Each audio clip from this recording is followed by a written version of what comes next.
Good morning! Happy Sunday! Blessed Sunday! Dito kami ngayon magmamas sa gazebo ng clubhouse for the first time. Kasi may event doon sa pinagdidiwangan namin ng misa. In fairness, maganda naman siya dito sa gazebo. Ayan o, diba?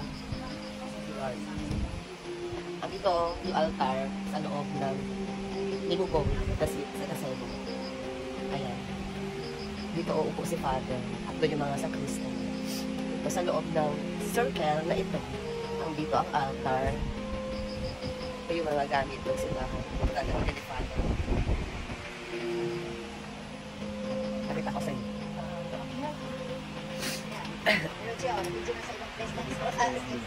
Ayan. Ito yung venue. Oh. Ang ganda nga eh. Unique talaga siya. Ang ganda. Para maiba naman, o diba? I-appreciate natin to. Kasi, o ayan, o diba?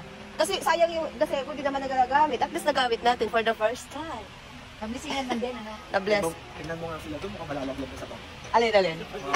Bakit na ba din? Yung choir, malapit sa bangin. Malapit sa bangin. Maganda, nature lovers tayo ngayon.